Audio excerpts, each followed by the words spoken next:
Alex, thank you so much for the time. How you doing today? I'm good, man. Thanks so much for having me. Oh, it's my pleasure. I always love seeing the lineup for Moontower Comedy Festival in a given year, and this year is no different. It's packed with just some top-notch killer comedians, and that includes you. You're going to be at the Paramount on April 9th, 7 o'clock show, austintheater.org for folks who want to grab tickets. Please do come. Yes. I got to tell you, I don't know if you have performed in Austin before. I keep pretty close tabs on things, but I can't see everyone at every possible place. Have you done much stand up in Austin in the past? No, I've been there once or twice, but this is my first time. It's my first time playing a theater this big in the area, and my special, this thing called Just for Us. I did it in a tiny jazz club at Moontower as my first time. It was in like 2021 or 2022. It was my first time doing it properly since the pandemic, and it was such an amazing experience. But no, this is my first like really big Moon Tower show. I could not be more excited. Do you remember the name of the jazz club? Was it the Elephant Room? It was That downstairs in a basement. that might be the Elephant Room. It was it on Congress? I think it was. Yeah. That's a cool little spot. I've only seen jazz there. I've never seen stand up. I can imagine that would be a lot of fun for stand up. It's got a little bit of that Comedy Cellar slash Chicago Zanies vibe to it with the lower ceilings, and you feel like you're going into something cool when you walk down those stairs. It's the coolest thing in the world, man. I love performing in places that are not like just purpose-built comedy clubs, even though it's like special to do it. So, yeah. Even though you've obviously garnered a ton of acclaim for Just for Us, which is available on Max right now, and that was performed in a theater. You're going to be at a theater at the Paramount here on April 9th. You have said in other interviews that you consider yourself a club comic. How much of an adjustment was it for you going to that larger stage and that larger audience like you have now? I mean, I like the space more. I love having the space. But you know what I love about club comedy is joke, joke, joke, joke, joke, joke, joke, because they're right there. So you got to keep them laughing every few seconds. And so I think if you can bring that to a theater, it can make for a really fun, explosive night. And I just I adore a big room. It's fun to play a really nice, gorgeous theater, but like I always try to bring the same punchiness that you'd bring to the sort of all gas, no brakes that you bring to like a tiny club where people are sitting right in front of you. I love that feel. Yeah, that intimacy, which of course is important for crowds, is also important for comics too at the end of the day, right? And you Mhm. can Oh, create that absolutely. intimacy at the theater setting. I mean, I've heard comedians talk about trying to make that happen at the arena level as well, but at its best, maybe at its easiest, and in some cases it's most difficult, it's when you've got 50 to 100, maybe a couple hundred people in front of you that you're trying to make laugh. Yeah, I mean that can be really, really tough. It's like a really, really um it's a really, really like I don't know. It's really, really hard in an arena. I mean, I've written for other comedians doing arena tours. I've opened for other comedians doing arena tours. And like, for me, the sweet spot is theaters. Mike Birbiglia, who's a comedian I perform with a lot and spend a lot of time with, and who produced my solo show. Mike won't play arenas because he thinks it's a bad experience for audiences. I hope I'm not telling tales out of school there, but I don't think I am. But yeah, I'm inclined to agree. I think the best experiences for audiences are in theaters of, between like 500 and 2,000, 500, 3,000. I think past that, you're playing with fire. Yeah, I'm with you on that. I've gone and seen a ton of shows at the Paramount over the years and The smaller clubs best. as well. I just can't do the arena show thing. I'm too spoiled just with the comedy that I've watched over the years. But now living in Austin, where you've got so many great world class clubs here, Moontower Comedy Festival, which along with Netflix is a joke, is the premier comedy festival on the planet. But ultimately, to each their own. If you want to go see Nate Bargay, no, Nate Bargatze or Sebastian or somebody like that in that Oh, large they're setting. amazing, Good those for you. guys. Whatever it takes to get you out to pay to have somebody laugh that you're watching on stage, right? Those guys are unbelievable, though. Yes. Yeah, I mean, like you got to see, like Nate and Sebastian are great comics. But again, like, those guys do stuff that not everybody can in an arena. So like, yeah, I'm a really, really big, I'm a huge booster for those guys. They're unbelievable. Do you have a favorite place to perform stand up in terms of the club scene, Alex? I know you're a Mm, New York City guy. Is the easy answer the Cellar? I mean, I'm at the Cellar every night. When I'm in town, I'm there tonight. I mean, I love the Comedy Cellar, just love. So that's probably up there just for the sake of making it more interesting. God, these are good questions, pal. Like, to make it more interesting, there's Comedy Works in Denver is pretty special. Comedy on State in Madison, Wisconsin's pretty great. Comedy Magic Club in Hermosa Beach, in California, Largo in LA. Those are all really, really amazing clubs. But I also love, um, I play the Beacon a lot in New York, doing like charity gigs, and I've headlined there last year. And so like there's something about like it's a 3,000 seater, and I just feel really at home on the stage. I was there last night doing a show. It's called The Night of Too Many Stars. It's like me and Sandler and Chris Rock and Amy Schumer and a bunch of others. And it was a benefit for autism. It was a benefit for it was an autism charity called Next. Is that the event that Smigel puts on every year? Yes, Yeah. absolutely. That was awesome. And I really, really love it. I think it's like the Beacon's pretty special, and yeah, I'm a huge fan. But and also I'm a Bostonian. So anytime I get to go home to Boston, I think I'm coming to the conclusion that I like performing everywhere, frankly. But like, but Were yeah, you the were you Cellar's about to say the Wilbur in Boston?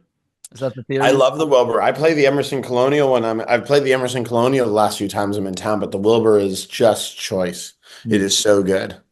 So Boston's a great comedy city.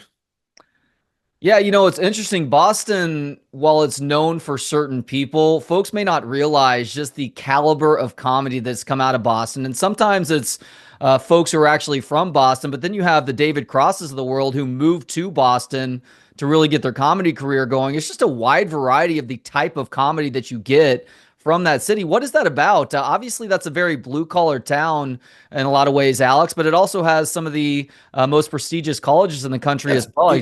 you just answered your own question, Trey, which is that Boston's got the blend of like, you know, intellect and working class. That's like that makes for really, really good comedy.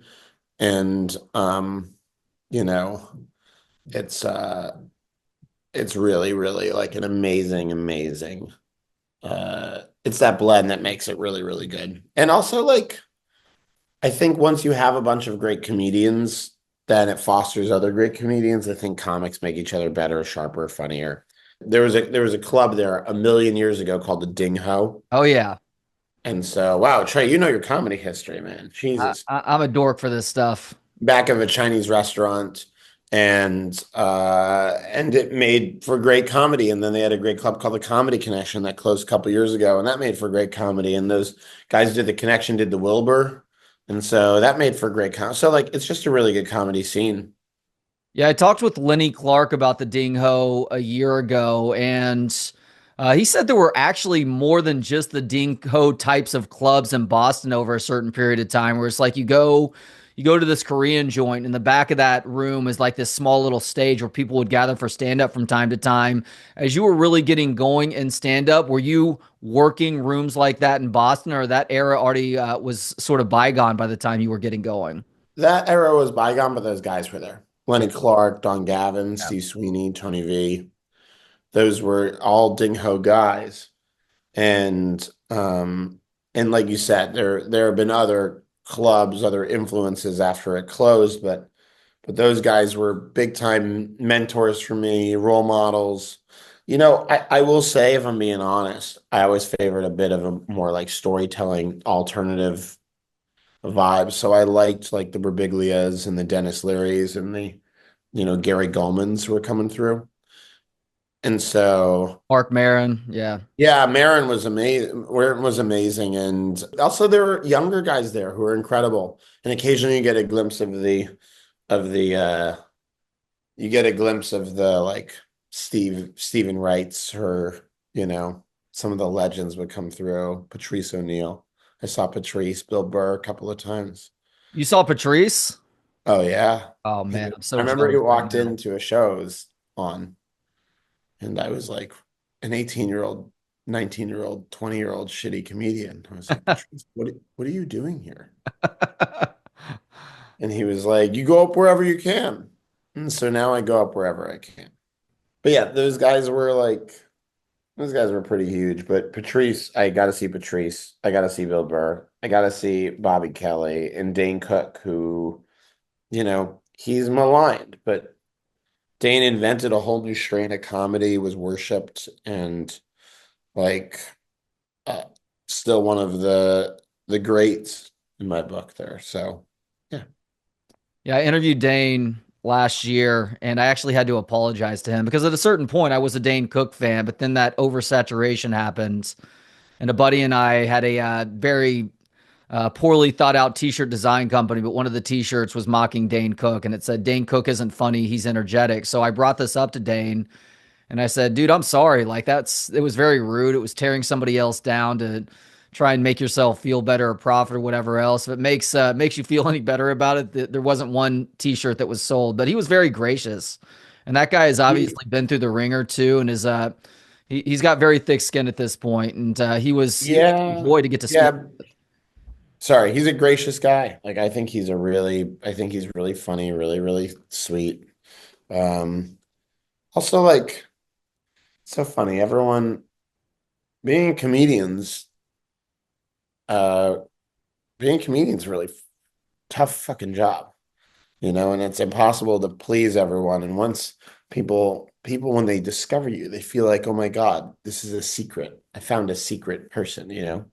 And then if they feel like you're not their secret anymore, they start sharing the secret with everybody they know. And then when they feel like they're, the comedians not their secret anymore, then there's a weird type of backlash. And it's so funny because you see it with pretty much every comedian who gets to that level. People are like, oh, this person doesn't deserve X or Y. It's a really, um, I mean, I'm not there. I'm still extremely a secret for everyone, but it is like, it's an interesting thing to observe. Well, that's an interesting thing to think about specific to you because obviously you have made quite the name for yourself. Just for us, wins a Tony, it wins an Emmy.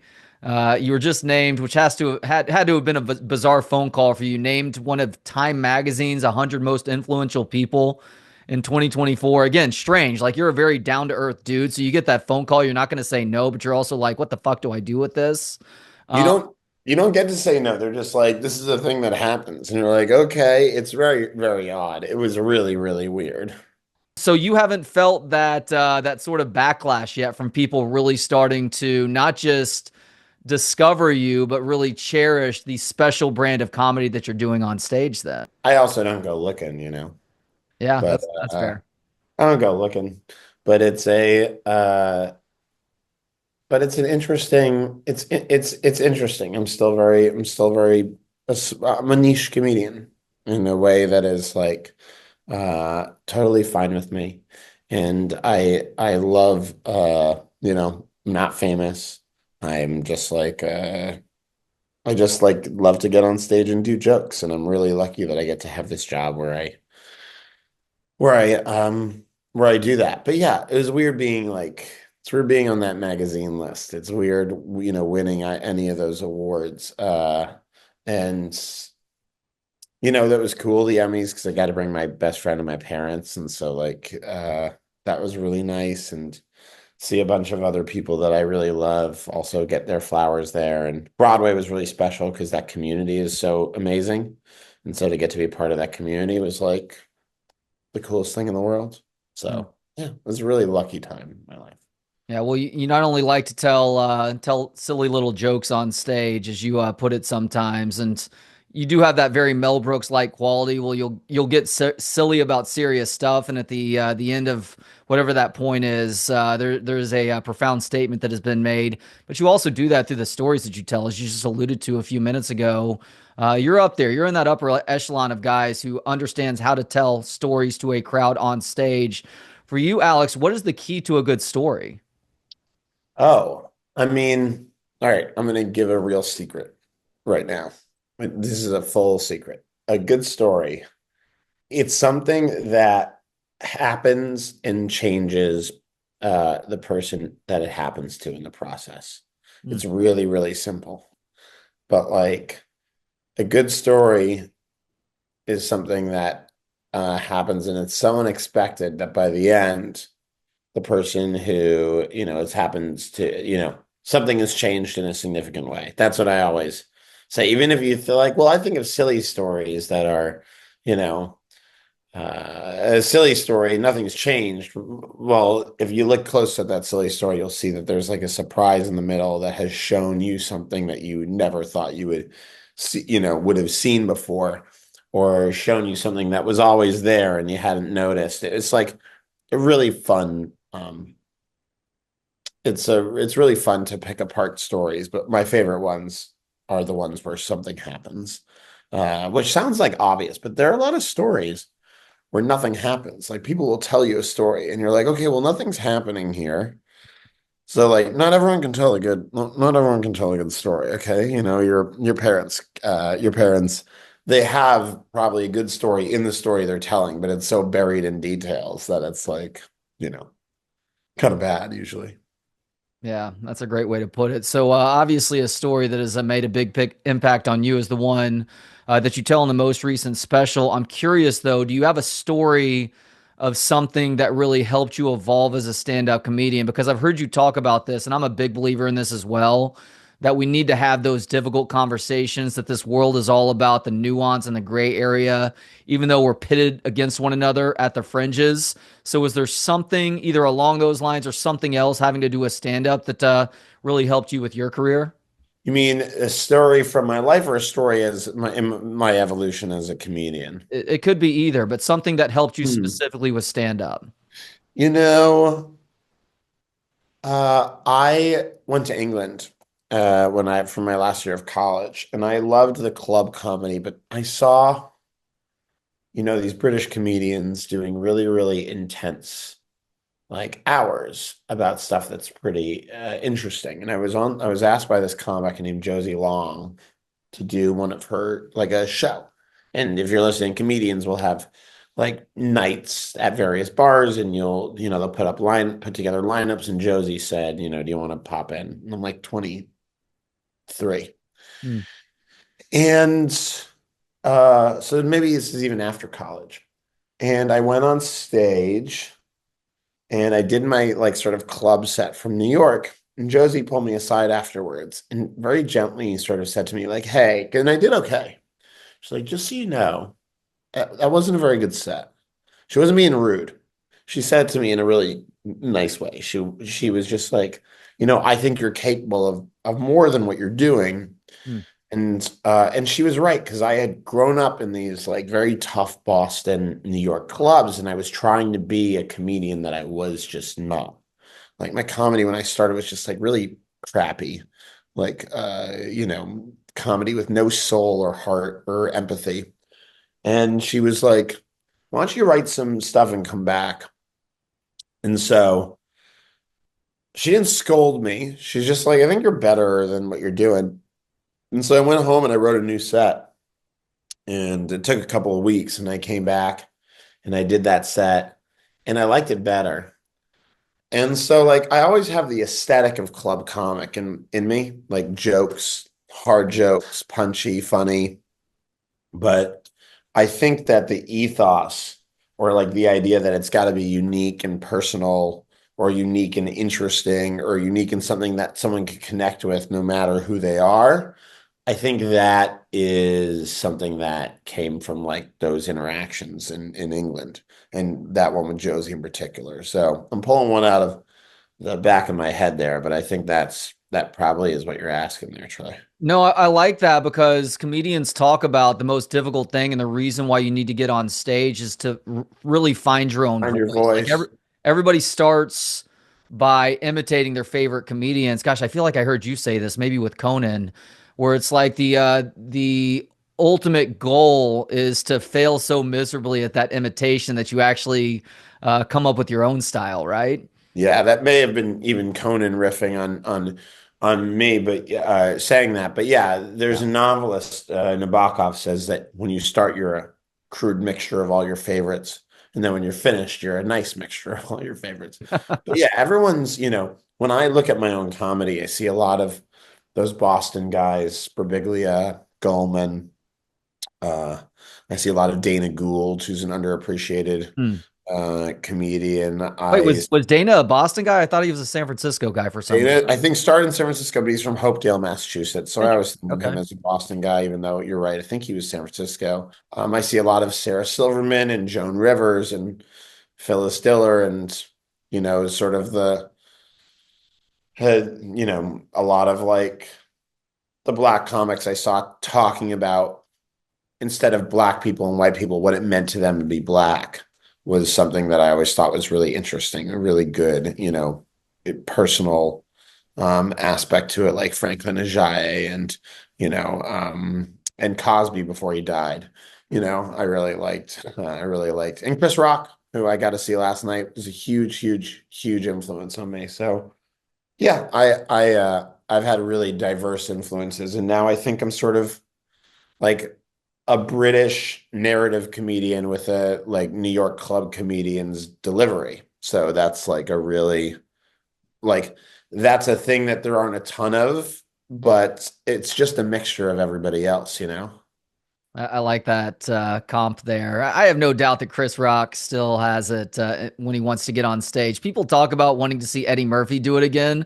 Do you think if Eddie Murphy were to go back to stand-up comedy, he would have it immediately, or would it take some work because he's been away from that for a while now?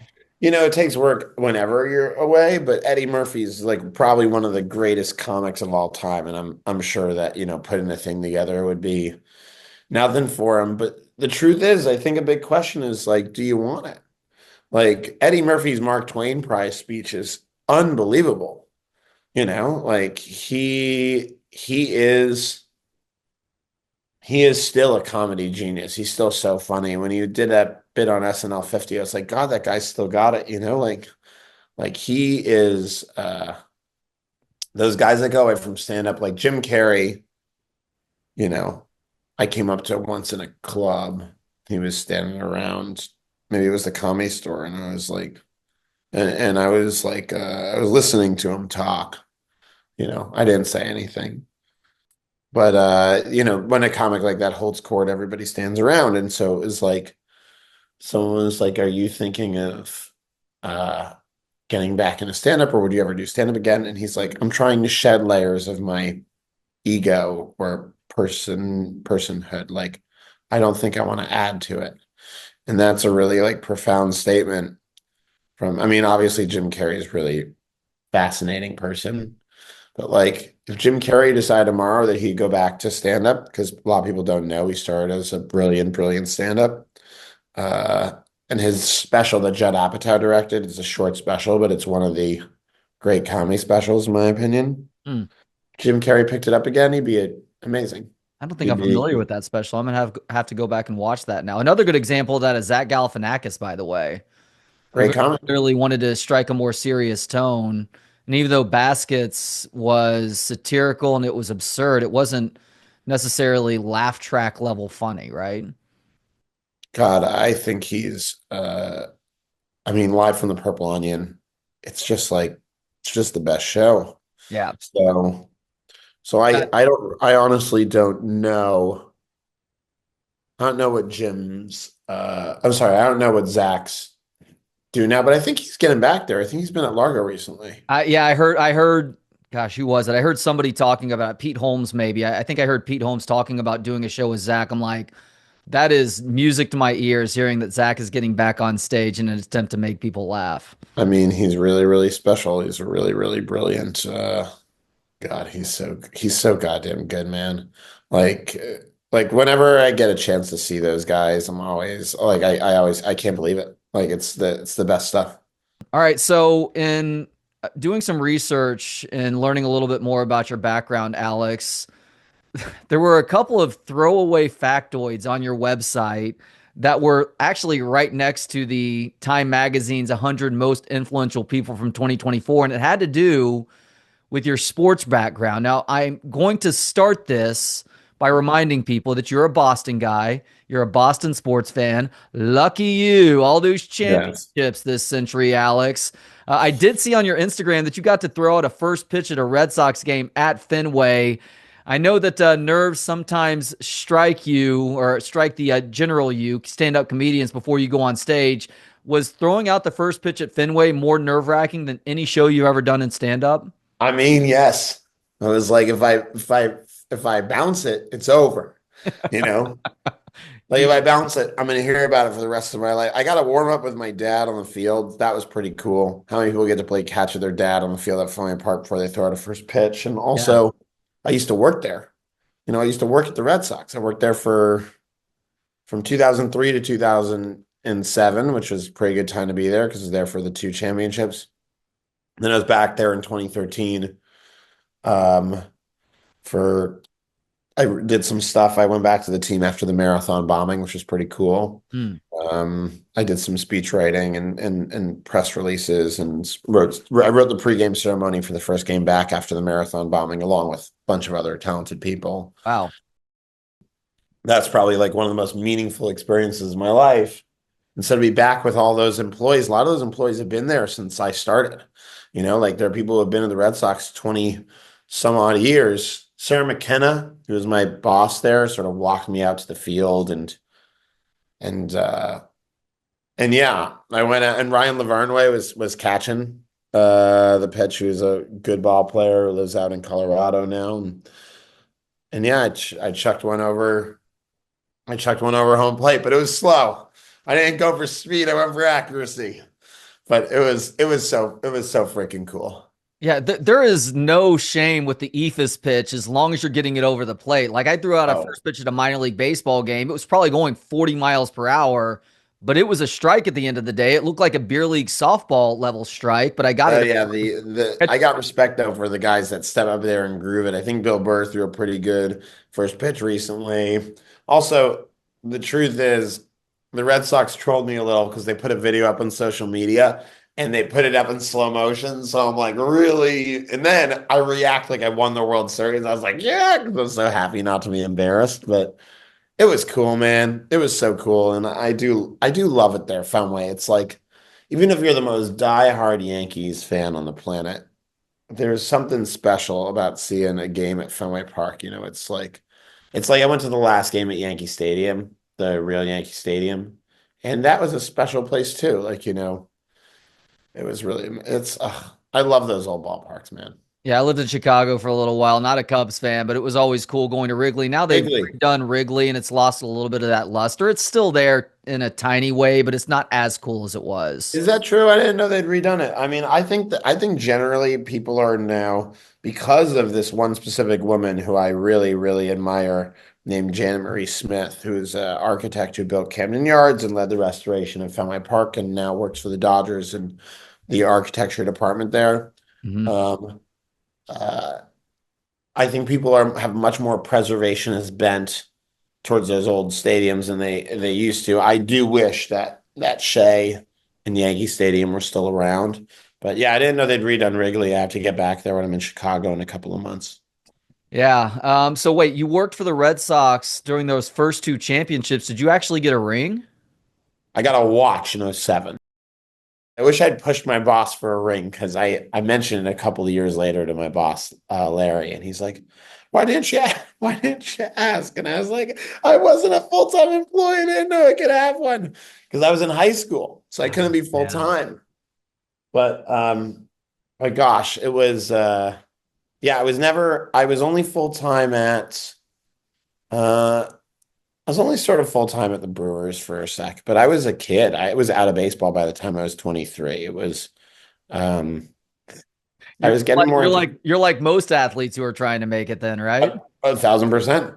I should have tried to go for third base, maybe been a more fulfilling career. But I liked it, but it's a tough life, to be an employee for sports teams. The pay is not high enough for people, and nobody ever leaves because they love it so much. Yeah. So because of that, you get a lot of people who are stuck in the same jobs for years and years and years and years. And I feel kind of bad for them. A lot of folks have to like move around to ascend. And you know, I got I got let go from the Dodgers I wasn't asked back to the Dodgers after the McCourt scandal, or not scandal, but the McCourt divorce, I guess. Hmm. And so yeah, my after that divorce, a lot of Red Sox employees went over to work at the Dodgers because the McCourts were Bostonians. But after the divorce, there wasn't much left for me in sports, and I started looking for something else. But sometimes I wonder about whether or not I could be like a vice president of public affairs at like, the Kansas City Royals or something like that. Okay, so you explained writing a speech for the Red Sox post Boston bombing. Your website says that you were a speechwriter for the Dodgers too. What exactly did that entail? I mean, their pregame ceremonies, their press releases, Oh, I see. Okay. they're like, but also sometimes you write you know, you think about it, sports people wind up doing a lot of public speechifying. You stand up at a community event and you say something nice. You don't offer a policy position on housing and urban development usually, but like, baseball, not to get too nerdy, baseball's got a lot of like little programs that are really important. Like there was a program when I was working in baseball called RBI, which was reviving baseball in inner cities. The Red Yep. Sox did a really good job with that. The Dodgers had Tommy Lasorda Field, which I think is still there. The Red Sox put Dick Ebersol, the Teddy Ebersol Field, which is named after Dick Ebersol's son who passed away in a plane crash. And like, I remember the dedication to that field is really important. Like all these community programs, that was my favorite bit of working in sports. Like I went down to the Dominican Republic with the Red Sox for a program they had called Lindo Sueños and got to like play a little bit with some of the development academy players. Like I got to be on the field. It was like this one awkward Jew on the field with these like, you know, 6'6" Dominican kids who are like 2 years younger than me and like blasting home runs every time to the plate. I'm like making contact and so thrilled. I hit one double and it was like the athletic highlight of my life. And it was, because I think the infield was playing in or something. It was, man, it is a great business, sports. It's a lot of fun. And I still keep my hand in a little bit. I spoke at the Sloan Sports Conference that MIT does a Oh, couple of very weeks cool. ago. Yeah. Oh, it was great. Daryl Morey, who's the GM of the 76ers and runs the conference, asked me to come, and I was on a panel with him and Nate Silver, talking about data and data-driven approaches to sports, data-driven approaches to fan engagement. I'm still a sports nerd. I'm still like really into it. I follow everything real close.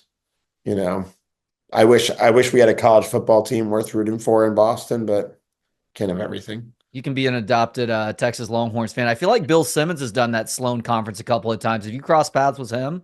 I'm the biggest Bill Simmons fan in the world to the extent that he knows from other people how big a fan I am. Yeah, I crossed paths with him a couple of months ago. We ran into each other like 3 times in 2 weeks, and he's like, "Let's get a meal." But I'm so intimidated by the guy. I'm sure it'll never happen. But we have a good mutual friend in Tommy Alter, who's like a really good podcaster. Mm. But by the way, I was a Longhorns fan during the Mac Brown years. I really thought he was charismatic. It was fun. Those teams were so dynamic. And like, man, college football is the best. And we had a couple of good years with BC when the Hasselbacks were here. Yeah.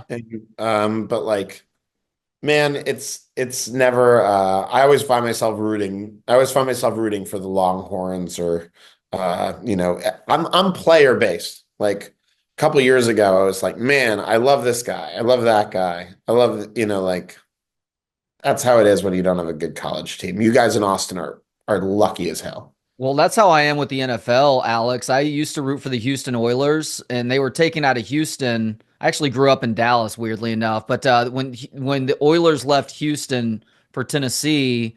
I tried really hard to root for the Titans. They fell a half yard away from winning a Super Bowl, and it didn't Oh, affect. Kevin Dyson, man, if he reaches a little bit further. Exactly. The Ugh. Texans, they might have gotten my heart if they had drafted Vince Young. They didn't do that. So now I'm just an NFL bastard, as I like to call myself. I'm a mercenary. I'll pick a different team each year, but I'm like you in college where I'm just rooting for individuals. And it's a lot of times it's Longhorns or guys that I just enjoy watching. I've got a lot of hope for my Patriots, given Vrabel, who, by the way, I think did a really good job down south. But you know, I worry that our karma is so stacked up from the Brady Belichick years that we're in for a half century of losing, and my grandkids are going to be like the people that see the next Patriots championship. And I also worry that the fan base seems largely fine with it. Hmm. Like everyone's attitude is sort of, it's okay. We're good. But like the team that I'm desperately invested in also is the Bruins. Like I've been a Bruins fan my whole life. And, they had the one championship when I was in college, 2010, 2011, but you know, they've had a rough go of it since, and they've That, had that great that players. season a few years ago where you guys set the regular season points record and then lost in the first round Yeah. had to have been heart wrenching. Oh, it was brutal. And I went to some of those games. But the funny thing is, it was one of those things where the Panthers got so hot, where we took them, where we lost in 7 games. And I was like, how could we lose? And then, and then I was like, man, how did anyone beat the Panthers that many games? They were unstoppable. But Yeah. hockey's such a momentum thing. I mean, there's no hockey in Austin. I know there's no Is there a professional team down there, a minor league team? Yeah, the Texas Stars, they actually play. I live in Cedar Park. They play at a place near where I am. The games are a lot of fun, and minor league hockey is not like the minor league hockey of the 80s or 90s where it's all fights. You still get some fights, but it's a really high level of hockey. I mean, these guys are a step away from getting to the Dallas Stars, who are one of the best teams in the NHL right now. So it's a lot of fun. They put on a great show too for the fans who show up. It's a reasonably priced ticket, which isn't always the case for professional sports these days, but other than minor league teams, because the Round Rock Express are here as well. The one pro team that Austin has is Austin FC, the soccer team. Yeah, no, of course. I follow MLS pretty closely. So I'm a Revolution fan, so I've never seen a championship, but like, I was a pretty big Stars fan as a kid because the Bruins were wretched and the Stars were really great. And the Sabres would knock us out of the playoffs regularly. So I just remember that Brett Hull toe in the crease, you know, overtime Stanley Cup winning moment. There have been some really amazing. I think hockey is slept on in the United States, genuinely, and I'm glad to see that the Four Nations Cup did so much. But like, you know, I think everything's coming in second to football at the moment in terms of popular attention. Yeah. But and it's a toss up for who. Remember the years when everyone said NASCAR was the most popular sport in the United States, and now NASCAR feels like it's sort of fighting for its life tooth and nail with Formula One and some other emergent sports. Like Yeah, that I'm a was like NASCAR 20 fan years too, though. ago. And I get it in a sense, but it's also like everybody is tuning into that one event each and every week.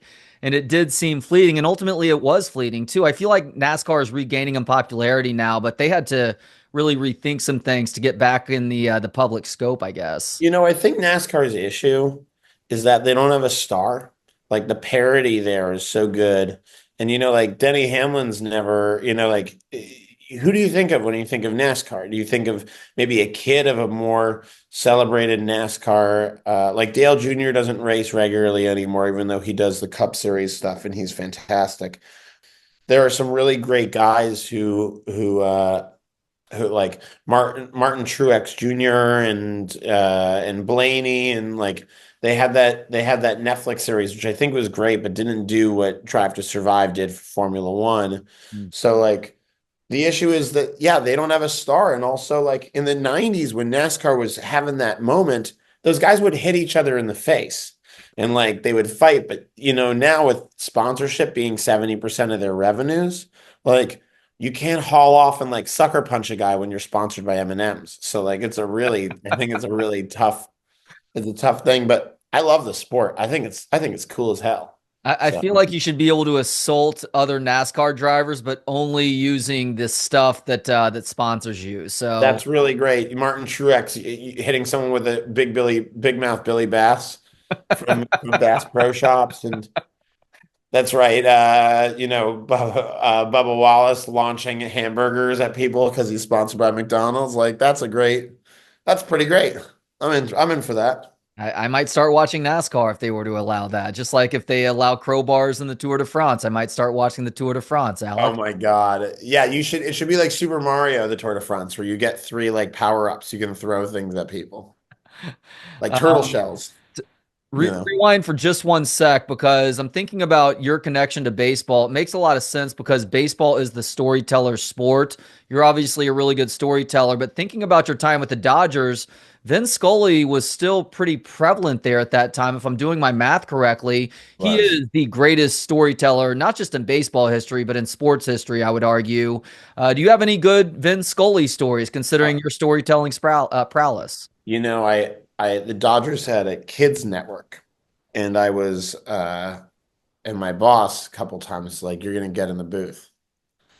And so there's like a little cafeteria in the back of the press box. And God, I have never told this story. No one's ever asked me this, I guess. But Vin and Steve Lyons, who I think is still broadcasting. I hope Steve Psycho Lyons is still broadcasting. He was the freaking best. I hope he is too.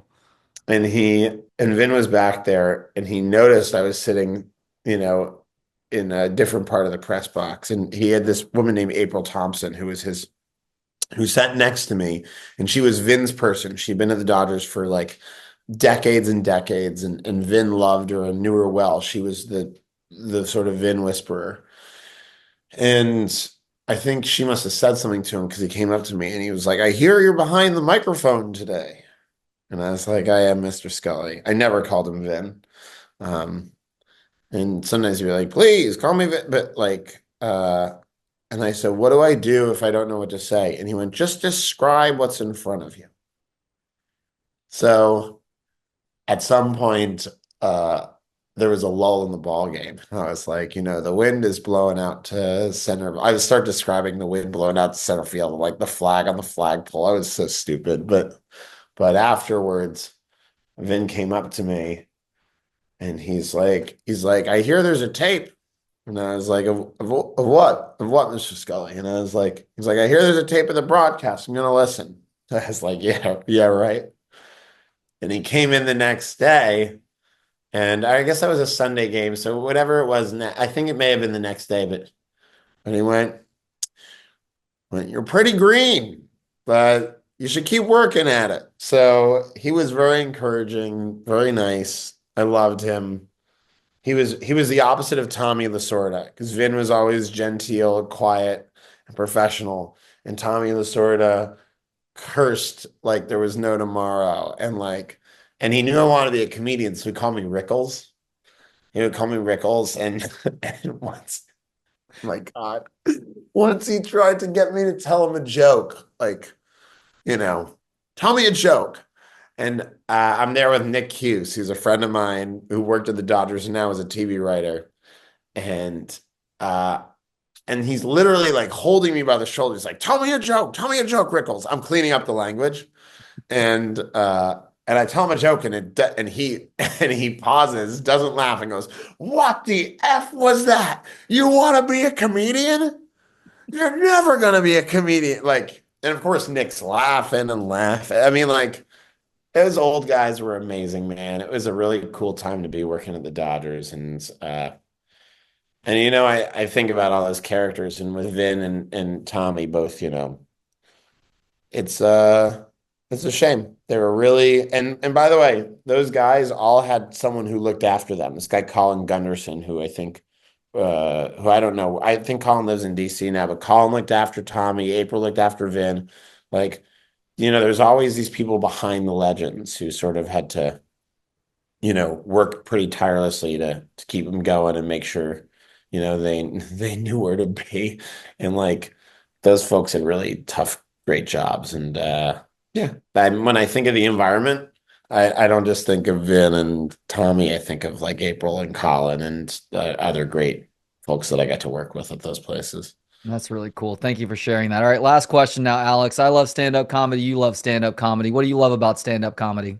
Oh, dude, it's a it's a dialogue where only one person talks, you know, the audience is in a really great show. The audience is so connected with the performer um and there's a real respect there, you know, like the audience is like it's an act of generosity on both sides, right? On one side, you're making a whole bunch of people laugh, and on the other side, those people are giving you their time and their money, and they got a sitter and came out to see you, uh, and so like that mutually respectful exercise is really cool, and in times like the ones we're living in, where things seem so sort of hectic and rancorous uh and not fun.